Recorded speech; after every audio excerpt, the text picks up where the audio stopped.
signing ceremony of a number of agreements and memos of understanding, which mainly center on the agricultural field and aimed at developing Mauritanian agricultural products, as well as transferring the Egyptian expertise to southern Mauritania.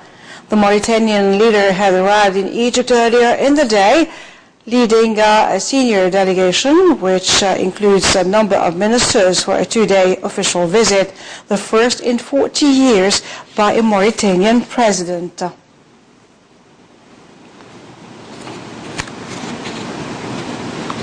Foreign Minister Salah Shoukri receives on Sunday the French envoy of the Middle East peace process, Pierre Fimon, who is due to start an official visit to Egypt. The talks in Cairo are expected to focus on Paris' efforts to hold a peace conference in the French capital within the framework of an initiative launched by France to revive the stalled Middle East peace process.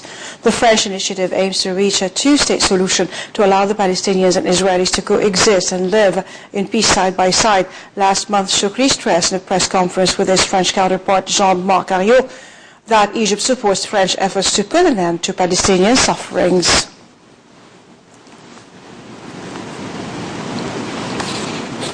The Cairo Criminal Court has given a policeman a sentence of life in prison for shooting dead a taxi driver over a fare dispute in the Al Darb al-Ahmar district.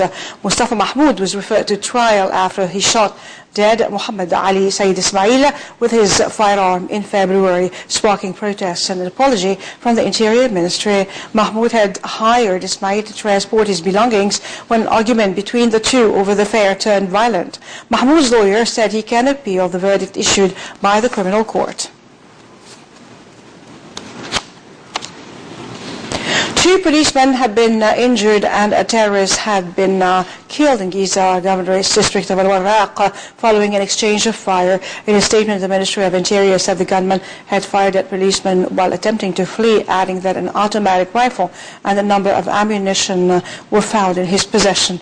The ministry said the deceased militant is involved in planning to launch terrorist attacks inside the country. Separately, a citizen and a police conscript were killed in a bomb blast that targeted a security patrol near North Sinai's Al Arish police station. On another front, military spokesman Brigadier Mohammed Samir said 65 terrorists had been killed by army troops as the Martyrs' Right operation continues in Sinai. Brigadier Samir said law enforcement forces had targeted a number of weapons and ammunition caches in the cities of Rafah and Sheikh Zayed.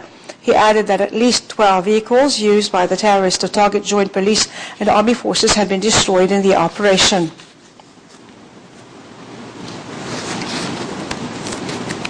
Moving to Turkey, the Turkish armed forces launched artillery strikes on positions of the Daesh terrorist group in Syria on Saturday. Turkish artillery fired shells from howitzers positions in its border